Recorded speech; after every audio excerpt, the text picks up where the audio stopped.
Et là, on va rentrer dans la journée, une journée du grand prêtre. Une journée du souverain sacrificateur. Je voudrais vous en parler et on va rentrer ensemble, que Dieu soit béni. Le souverain sacrificateur, on l'a vu, c'était pas si haut, c'était pas comme ça, peu importe. Ce qui compte, c'est qu'on comprenne et qu'on vive cette journée ensemble. Il passait donc là et il y avait une journée. Là, il l'a dit, le Yom Kippour, le jour du grand pardon. Voyez cet endroit-là, il y a un voile. Vous pouvez s'approcher, les frères, si vous voulez. Il y a un voile. Et derrière le voile, on va le voir tout à l'heure, il y a l'arche. Et c'était pas tout le temps que le sacrificateur pouvait rentrer. C'était une fois par an. Mais tous les souverains sacrificateurs en avaient peur. Parce que quand on y rentrait, si on était pécheur, il pouvait mourir dans le voile, être frappé par Dieu et mourir. Il devait donc attacher une petite cordelette qu'il était là à s'empoigner parce que personne d'autre que lui ne pouvait entrer là-bas. Et s'il mourait, qu'on n'écoutait plus, il avait des cloches sur son vêtement, symbole des mouvements et qu'il est encore vivant. Et si le silence se faisait, il devait y avoir un silence, les frères, ce jour-là. Et si on n'écoutait plus la petite cloche sonner, ça voulait dire qu'il n'avait été pas digne et qu'il était mort là-bas. Et on le tirait avec la corde. Alors je voudrais rentrer cette soirée-là, la veille.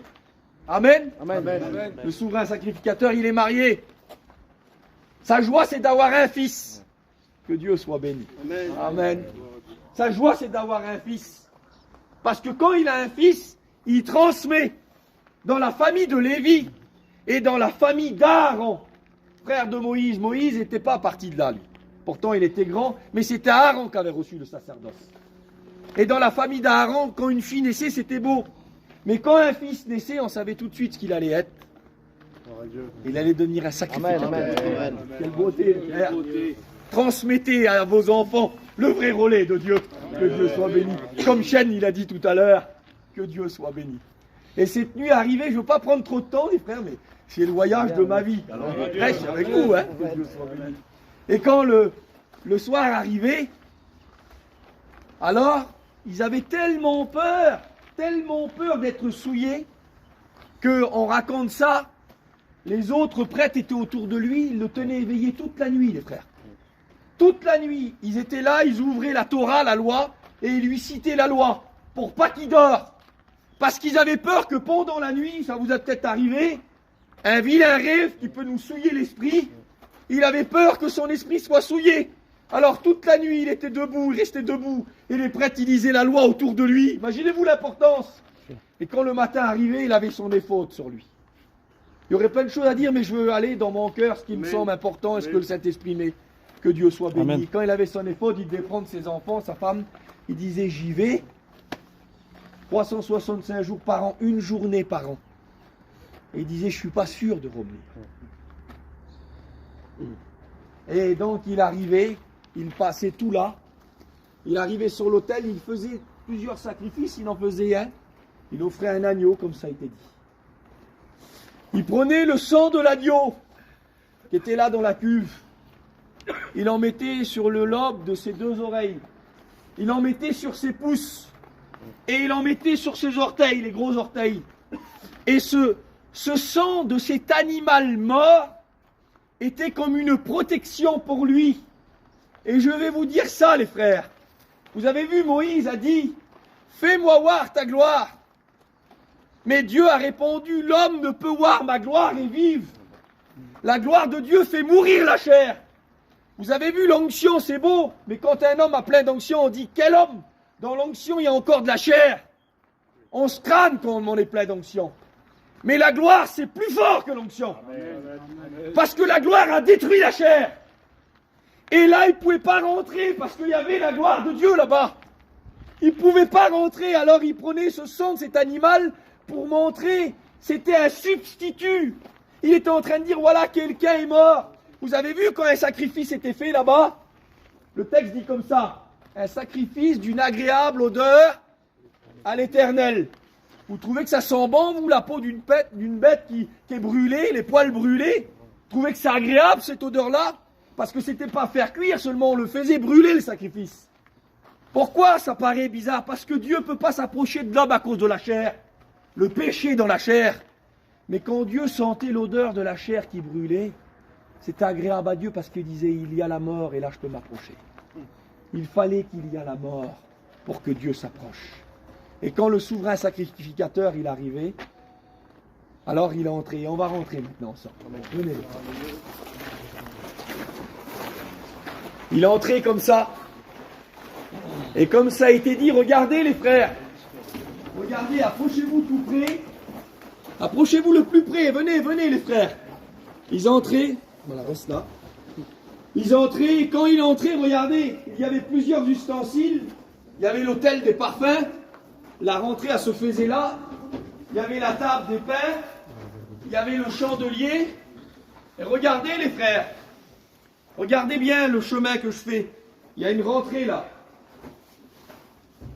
Après, il y a la table des pains. Après, il y a la menorah, le chandelier. Et après, il y a le lieu très saint. Qu'est-ce que vous avez vu là? Une barre comme ça et une barre comme ça. Qu'est-ce que ça représente? Amen. La croix. Amen. C'est par la croix qu'on rentre dans le lieu très saint. Amen. Car la loi est l'homme des choses à venir. Dieu avait placé, caché la croix déjà. Il savait que pour aller à Dieu, il fallait qu'on passe par la croix. Amen. La croix de Christ, mais aussi la croix de nous-mêmes, mourir à nous-mêmes.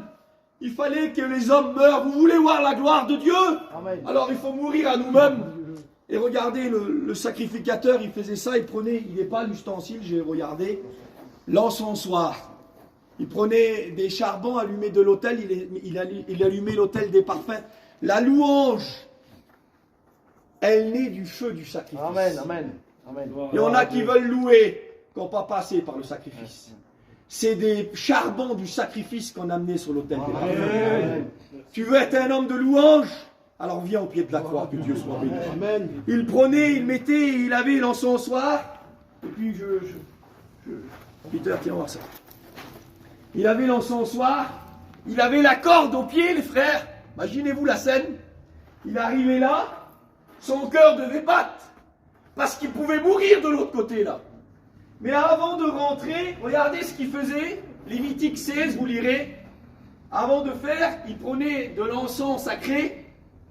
Il en mettait sur l'encensoir, c'était une petite poignée avec une corde, avec un petit réchaud, si vous voulez, avec des charbons. Et là, il se mettait à genoux. Il passait, il levait le voile comme ça. Il passait sa main avec l'encensoir. Et il balançait l'encensoir partout dans le lieu très saint. Pourquoi? Parce que la fumée de l'encensoir allait faire un écran. Écoutez, on croit toujours, on va le voir après. La fumée remplissait le lieu très saint d'un écran.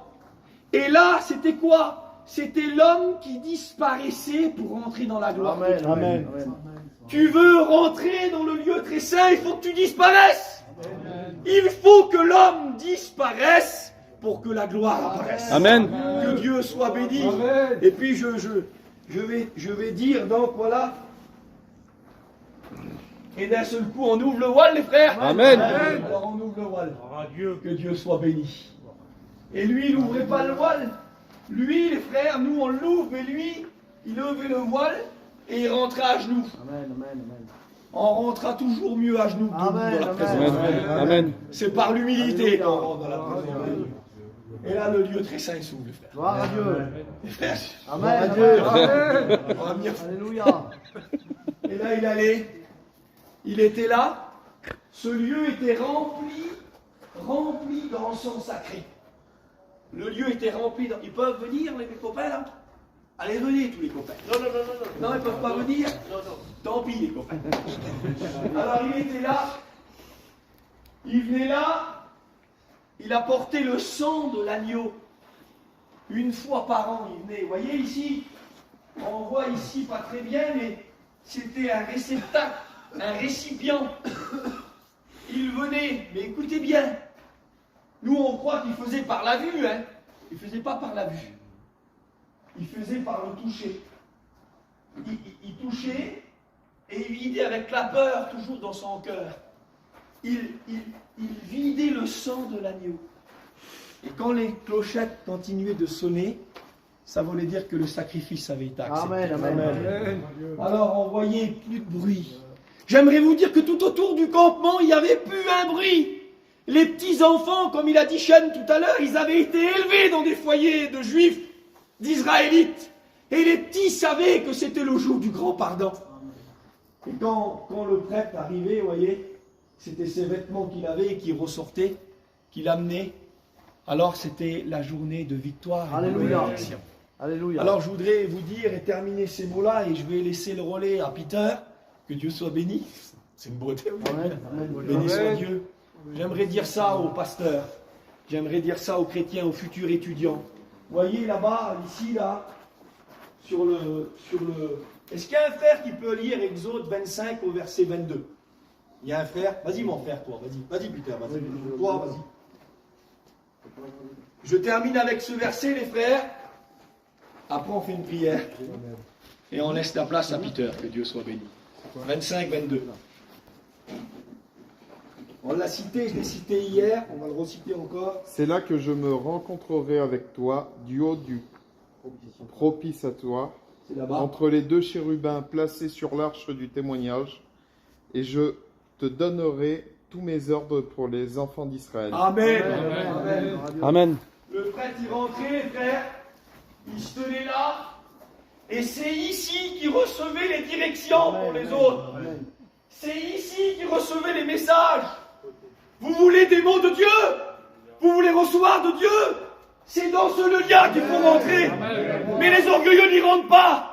On rentre à genoux. Amen. Et on rentre dans le nuage de la gloire de Dieu. Il faut que les hommes disparaissent. Nous voulons voir la gloire de Dieu. Amen. Il faut moins de nous, plus de lui. Amen. Il faut lui laisser toute la place. Que Dieu soit béni. Alors on va fermer nos yeux. On va prier le Seigneur. Parce que un grand prêtre l'a fait. Que Dieu soit béni. Ça se renouvelait tous les ans, une fois par an. Et maintenant, ça n'existe plus parce que quelqu'un l'a fait pour l'éternité. Amen. La Bible dit que notre grand prêtre à nous, Jésus, Amen. Amen. Amen. est venu. Gloire à Dieu. Il s'est dépouillé. Il n'a pas regardé son égalité, il s'est fait homme. Amen. Amen. Et il est venu non pas avec le sang des boucs et des agneaux, mais avec son propre sang. Et il a obtenu pour nous le rachat éternel pour chacun d'entre nous. Amen. Et on va écouter la suite parce que c'est merveilleux. Que Dieu soit béni. On prie le Seigneur, les frères.